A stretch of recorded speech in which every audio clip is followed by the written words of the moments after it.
आदाब और जय हिंद साथियों।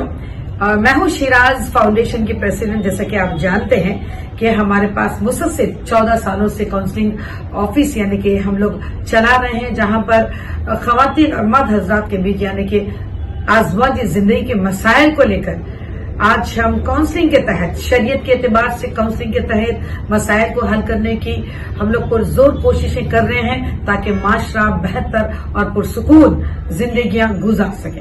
ऐसे ही एक मसला हमारे पास झारखंड से आता है, जो कि और यानी कि हमारी तेलंगाना रियासत में जो लोग यानी कि माइग्रेट होकर या दूसरे रियासतों से हमारे तेलंगाना में आके रह रहे हैं, तो ऐसा ही एक कपल का किस्सा है, एक मियाँ बीवी का किस्सा है, जो रियासत तेलंगाना में मुसलसिल 7 सालों से क़याम पजीर है।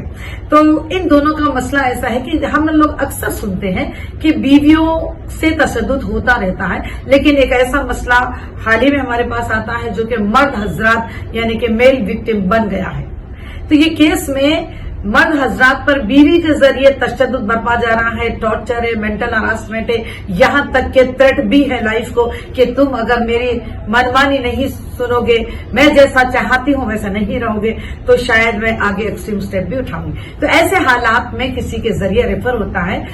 मिनहाज अंसारी नाम का एक शख्स है जो रियासत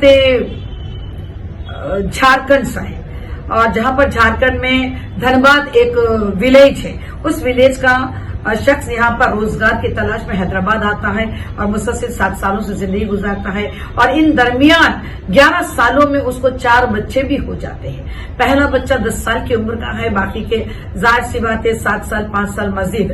तो इन 4 बच्चों की जिंदगी इस कदर है, जहां पर हम जाके सर्वे करें, तफ्तीश करें, हाउस विजिट करें, तो पता ये चलता है कि बीवी कहीं ना कहीं थोड़ा सा तबीयत खराब है या मेंटली डिस्टर्ब रहती है, साइको है, इस तरीके के वाकयात हमें नजर आए हैं। तो बस खाना जो है, बच्चों का राशन पानी भी अगर घर में रहा तो बीवी पकाती नहीं है। मुसलसिल 11 सालों से चल रहा है, बहुत ही शॉकिंग है। ऐसे हालात में वो आदमी, वो शख्स मजीद बच्चों की खातिर यानी कि सब कुछ झेल रहा है। तो जब हमारे पास आया कि मेरी बीवी धमका रही है मैडम, और अकेली यहाँ से चले जाना चाहती है, कई मरतबा जाती रहती है, लेकिन इस बार मैं कुछ पाबंदियों के साथ उसको भेजना चाहता हूँ, तो अब इसकी सुने तो कौन सुने। तो वो हमारे पास आया मदद तलब करने के लिए कि जैसे कि मैं मेल विक्टिम हूँ, अक्सर खवातीन का, महिलाओं का केस पुलिस जल्दी एक्सेप्ट करती है, लेकिन हमारा पिटीशन नहीं लेती है, हमारा कंप्लेंट दर्ज नहीं करती है। तो ऐसे असमा में हम हुमायूं नगर पीएस लेकर जाते हैं, इंस्पेक्टर से बात होती है, तो इंस्पेक्टर साहब ये कहते हैं कि आप दरखास्त तो दीजिए, लेडी को बुलाएंगे और जो सके आगे क्या है कार्रवाई करेंगे। दरखास्त देने के बाद दूसरे दिन हुमायूं नगर पुलिस इंस्पेक्टर बुलाते हैं और दोनों से बात करते हैं। बात समझने के बाद वो औरत रोती धोती है। बहरहाल विक्टिम, जाहिर सी बात है, जब औरत के रोने को तो पुलिस भी हाथ नहीं डालती है, कह देती है कि उसको भिजा दीजिए। तो बहरहाल मसला इतना हल होता है कि भाई बगैर कोर्ट कचहरी के यहाँ पर यानी कि कोई केस बनते हुए समझाया जाता है कि भाई इनको भेज दो।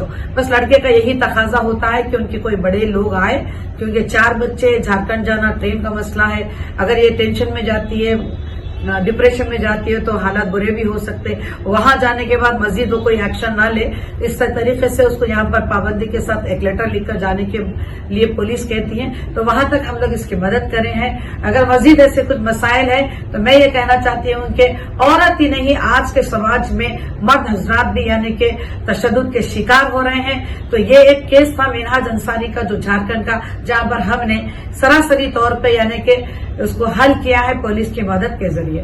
बस मेल विक्टिम को मैं ये कहना चाह रही हूँ, अगर आप भी अकेले नहीं है, तन्हा नहीं है, आपके साथ भी अगर कुछ हो रहा है ऐसा ही जुल्म ज्यादती खवातीन की तरफ से, तो जरूर आप मुझे कॉल कर सकते हैं, क्योंकि इंसाफ होगा तो हर दो के लिए होगा। जय हिंद।